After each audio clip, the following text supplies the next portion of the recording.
শুক্রবার উল্টো রথ। পুরীর গুন্ডিচা মন্দির থেকে নীলাচলের মূল মন্দিরে ফিরবেন জগন্নাথ, বলরাম, সুভদ্রা। গুন্ডিচা মন্দিরকে সংসারের প্রতীক মনে করা হয়, আর নীলাচলের মূল মন্দির হল পরধামের প্রতীক। গৌড়ীয় মতে রথযাত্রা হল শ্রীকৃষ্ণের দ্বারকা থেকে বৃন্দাবনে প্রত্যাবর্তনের প্রতীকী রূপ। গুন্ডিচায় তাঁর অবস্থান রাধা ও ব্রজগোপীদের সঙ্গে মিলনের প্রতীক। উল্টো রথে সেই মিলনের পর্ব সমাপ্ত হয়। শ্রীকৃষ্ণ আবার দ্বারকার রাজধর্মে ফিরে যান। উল্টো রথকে অনেক সময় পুনর্যাত্রাও বলা হয়। এই পুনর্যাত্রা বা উল্টো রথ যাই বলুন না কেন, এর একটা কিন্তু গভীর তাৎপর্য আছে এবং সেটা দার্শনিক তাৎপর্য। সনাতন ধর্মে এবং বিশেষত পুরীর শ্রী জগন্নাথ মন্দিরে এবং জগন্নাথ সংস্কৃতিতে উল্টো রথ বা পুনর্যাত্রা একটা গভীর তাৎপর্যপূর্ণ উৎসব। আষাঢ় মাসে শুক্লা দ্বিতীয়া তিথিতে শ্রী জগন্নাথ, বলরাম এবং সুভদ্রা নীলাচলে মূল মন্দির থেকে গুন্ডিচা মন্দিরে গমন করেন, সেখানে কয়েকদিন অবস্থান করেন। করার পর শুক্লা নবমী তিথিতে তারা পুনরায় মূল মন্দিরে প্রত্যাবর্তন করেন। এই প্রত্যাবর্তনের উৎসবই পুনর্যাত্রা বা উল্টো রথ নামে পরিচিত। বাহ্যত এটি রথযাত্রার সমাপ্তি হলেও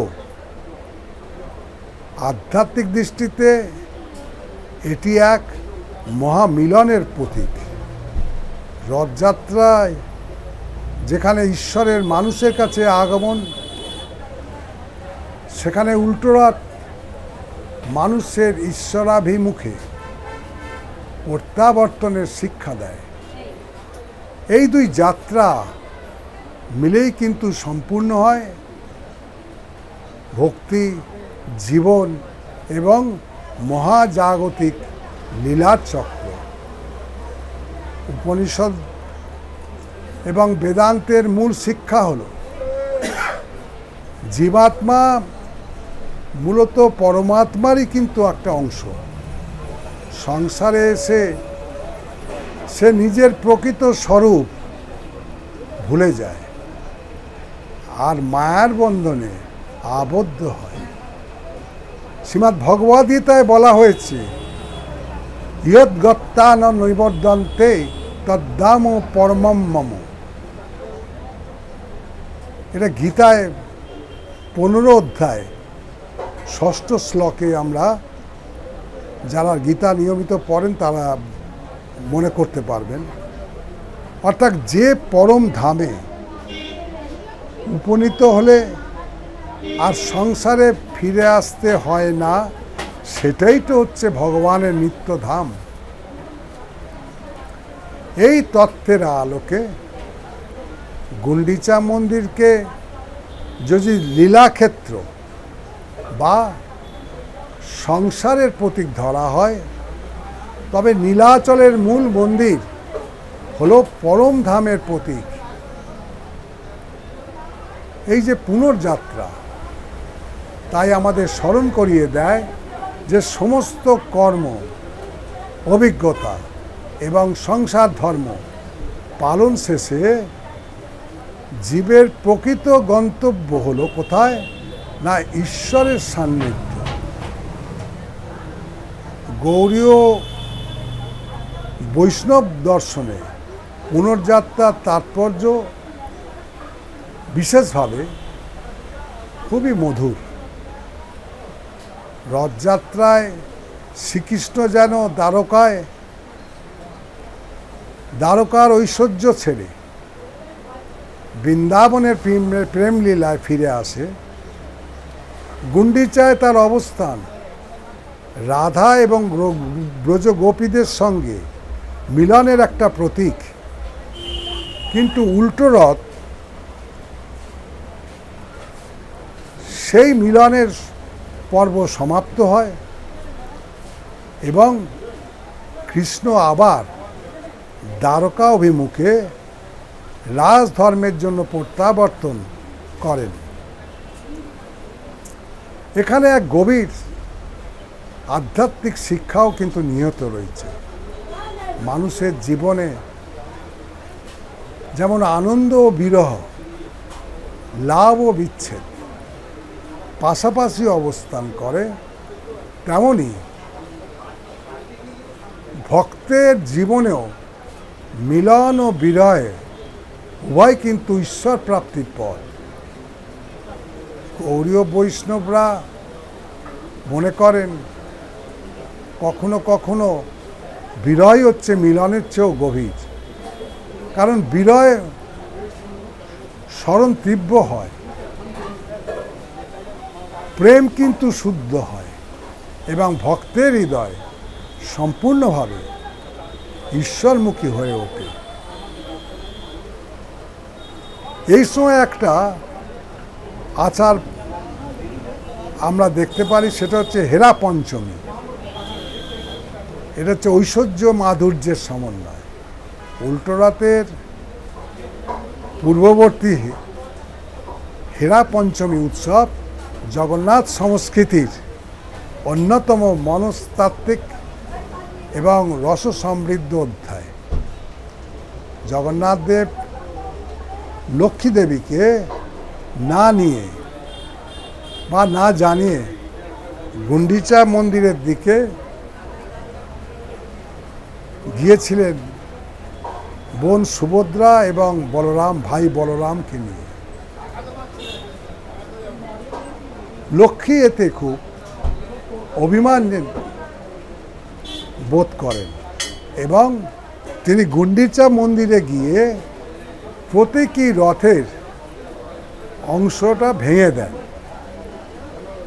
বৈষ্ণব তত্ত্বে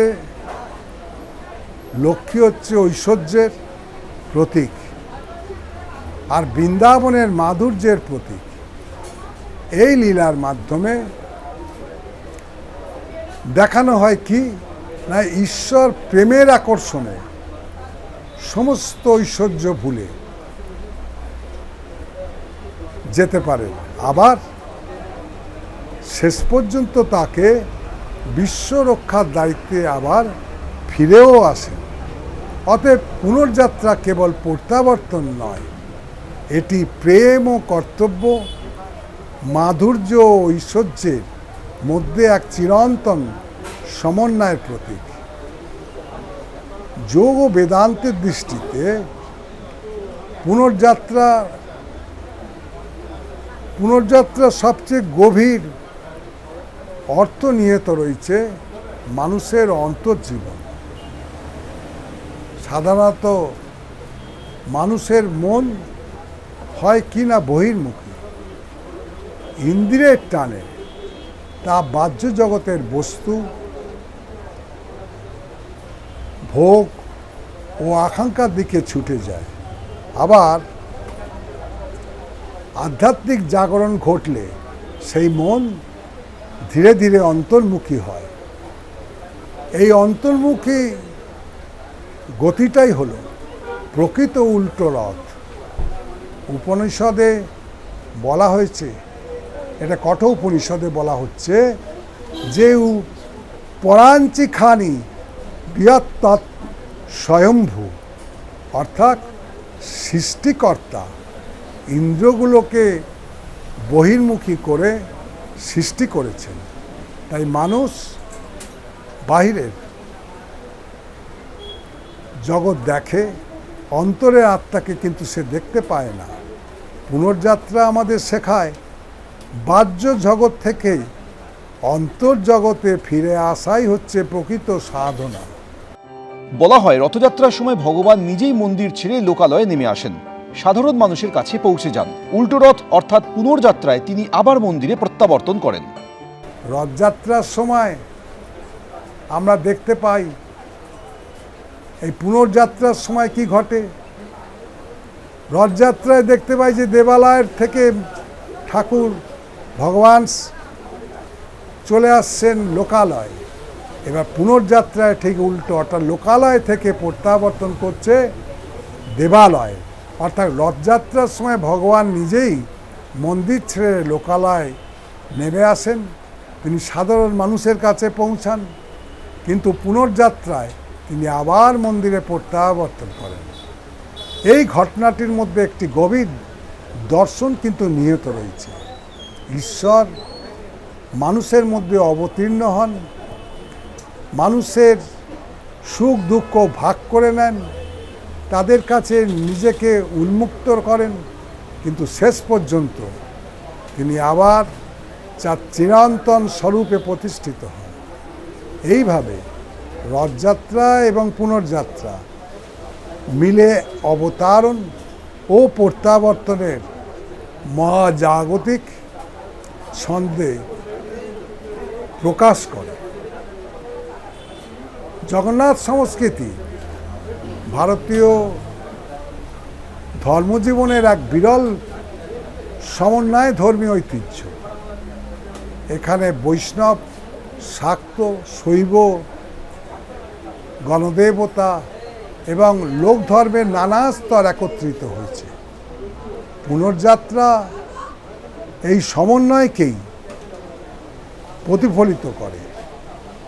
এটি যেমন কৃষ্ণ ভক্তির উৎসব, তেমনই বেদান্তীয় মোক্ষতত্ত্বের প্রতীক। যেমন প্রেম ও বিরহের কাব্য, তেমনি আত্মার ঈশ্বরাভিমুখে প্রত্যাবর্তনের দর্শন। মানব জীবনে পূর্ণচক্র হচ্ছে কি না, মানুষ জন্মগ্রহণ করে, সংসারে প্রবেশ করে, কর্ম সম্পাদন করে, সুখ দুঃখ ভোগ করে এবং এক সময় আবার উৎসের দিকে ফিরে যায়। রথযাত্রা সেই আগমন, আর পুনর্যাত্রা হচ্ছে সেই প্রত্যাবর্তন। রথযাত্রা যদি হয় সৃষ্টি, তবে পুনর্যাত্রা হবে লয়। রথযাত্রা যদি হয় বহির্মুখী প্রকাশ, তাহলে পুনর্যাত্রা হচ্ছে আবার অন্তর্মুখী উপলব্ধি। রথযাত্রা যদি হয় ঈশ্বরের মানুষের কাছে আগমন, তবে পুনর্যাত্রা হচ্ছে ঈশ্বরের মানুষের দিকে অগ্রসরে হওয়া, অর্থাৎ যাওয়া। এই সময় আবার একটা কিন্তু আচার আছে, সেটা কি না সমাবেশ, যাকে সমাবেশ বলে। এটা হচ্ছে ঐশ্বর্যের মধ্যেও কিন্তু দিব্যতার প্রকাশ। উল্টো রথের পর একাদশী, এই একাদশী তিথিতে শ্রী জগন্নাথ, বলভদ্র এবং সুভদ্রা রথের উপর স্বর্ণালঙ্কার সজ্জিত হয়। এই উৎসব সমাবেশ বা সমাবেশ নামে পরিচিত। প্রথম দর্শনে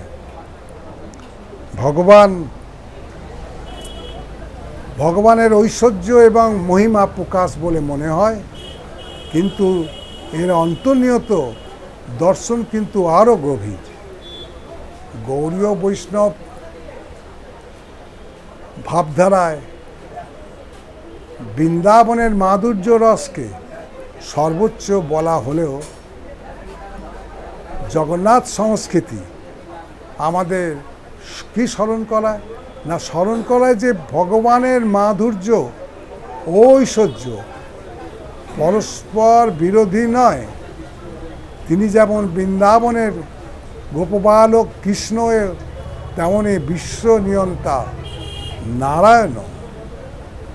গুন্ডিচার প্রেমলীলা শেষে সমাবেশ, সেই সমাবেশে ভগবান আবার তার ঐশ্বর্যময় রূপ প্রকাশ করেন। এর মাধ্যমে বোঝানো হয় কি না, যে প্রেম ও শক্তি, মাধুর্য ও মহিমা, অন্তরঙ্গতা ও বিশ্বব্যাপী কর্তৃত্ব সবই পরমেশ্বরের বহুমাত্রিক স্বরূপের একটা অংশ। আধ্যাত্মিক দৃষ্টিতে এটা মানুষের জীবনকেও কিন্তু একটি গুরুত্বপূর্ণ শিক্ষা দেয়। প্রকৃত জ্ঞানী ব্যক্তি সংসার ত্যাগ করে নয়, কর্তব্য এবং মর্যাদার মধ্যেও কিন্তু ঈশ্বর চেতনা বজায় রাখেন। সমাবেশ সেই সমন্বয়ের প্রতীক। এরপরে আর একটা হয় কি নীলাদ্রি বীজে, অর্থাৎ প্রত্যাবর্তন, পুনর্মিলন এবং ক্ষমার লীলা। এই হচ্ছে নীলাদ্রি বীজের হচ্ছে মেন উদ্দেশ্য। পুনর্যাত্রার সর্বশেষে এবং অত্যন্ত হৃদয়গ্রাহী পর্ব হল নীলাদ্রি বীজে। এই দিন শ্রী জগন্নাথ দেব পুনরায় শ্রীমন্দিরে প্রবেশ করেন। লোককথা এবং মন্দির পরম্পরা অনুসারে লক্ষ্মীদেবী তখন অভিমানবশত মন্দিরের দ্বার বন্ধ করে রাখেন, কারণ জগন্নাথ তাকে সঙ্গে না নিয়ে গুন্ডিচা যাত্রায় গিয়েছিলেন। ভগবান নানা উপহার, প্রিয় ভোগ নিবেদন করে লক্ষ্মী দেবীকে সন্তুষ্ট করেন। অবশেষে লক্ষ্মী তার অভিমান ত্যাগ করেন এবং জগন্নাথ দেবকে আবার সেই মন্দিরে প্রবেশের অনুমতি দেন। এই লীলার মধ্যে একটি অসাধারণ মানবিক ও দার্শনিক শিক্ষা কিন্তু নিহিত রয়েছে। কোনো ঈশ্বর কিন্তু এখানে এক ঈশ্বর কিন্তু দূরবর্তী নয়, নিরাসক্ত অভিমান, মানভঞ্জন এবং পুনর্মিলনের মধ্যে দিয়েও নিজেকে প্রকাশ করেন। দার্শনিক অর্থে নীলাদ্রি বীজে হল বিচ্ছেদের পর পুনর্মিলনের উৎসব। জীবনের সকল সম্পর্কই মতভেদ, দূরত্ব এবং অভিমান আসতেই পারে, কিন্তু প্রেম, ক্ষমা এবং সমঝোতার মাধ্যমে সেই বিচ্ছেদ অতিক্রম করে যে যেতে পারে, সেটাই তো হচ্ছে প্রকৃত মঙ্গল। জগন্নাথ এবং লক্ষ্মীর এই লীলা সেই চিরন্তন সত্যেরই সত্যকেই প্রতিফলিত করেছে। আধ্যাত্মিক স্তরে লক্ষ্মী এখানে সংসারের শৃঙ্খলা, সৃষ্টি, স্থিতি এবং মঙ্গল শক্তির প্রতীক। ভগবান যখন লীলার জন্য বাইরে যান, তখন শেষ পর্যন্ত তাকে সেই শৃঙ্খলার কেন্দ্রেই কিন্তু ফিরে আসতে হয়। অর্থাৎ নীলাদ্রি বীজে কেবল মন্দিরে প্রত্যাবর্তন নয়, এটি সাম্য, সম্প্রীতি ও পূর্ণতার পুনঃপ্রতিষ্ঠা। ফিলোসফিক্যাল সিগনিফিকেন্স অর্থাৎ উপসংহার, এতে আমরা কি ভাবতে পারি বা কি বুঝতে পারি, তা হলো পুনর্যাত্রা বা উল্টো রথ কেবল একটা ধর্মীয় উৎসব নয়, এটি মানব জীবনের গভীরতম আধ্যাত্মিক সত্যগুলি প্রতীকী প্রকাশ। এর মধ্যে রয়েছে মোক্ষতত্ত্ব, ভক্তিতত্ত্ব, বিরহ মিলনের রস, অন্তর্মুখী সাধনার শিক্ষা এবং পরম ধামে প্রত্যাবর্তনের আকাঙ্ক্ষা। জগন্নাথ দেবের রথ যখন পুনরায় নীলাচলের পথে অগ্রসর হয়, তখন তা কেবল কাঠের রথের গতি নয়, তা প্রতিটা মানুষের অন্তর্গত আত্মার সেই চিরন্তন যাত্রার প্রতীক, যা তাকে একদিন তার প্রকৃত উৎস অর্থাৎ পরমেশ্বরের চরণে ফিরিয়ে নিয়ে আসে। এই কারণে পুনর্যাত্রা সমাপ্তি নয়, বরং একটি জীবনের চূড়ান্ত লক্ষ্যকে স্মরণ করিয়ে দেওয়ার এক মহিমান্বিত আধ্যাত্মিক আহ্বান। পুনর্যাত্রার পর যে সুনাবেশ অর্থাৎ ভগবানের ঐশ্বর্যের প্রকাশ এবং নীলাদ্রি বিজে, এতে লক্ষ্মী দেবীর সঙ্গে তার পুনর্মিলন এই সমগ্র উৎসব চক্রকে একটা পূর্ণতা দান করে। আগমন, মিলন, বিরহ, প্রত্যাবর্তন, ক্ষমা ও পুনর্মিলন, মানব জীবনের সমস্ত মৌলিক অভিজ্ঞতাই যেন এই উৎসবের মধ্যে প্রতিফলিত হয়েছে।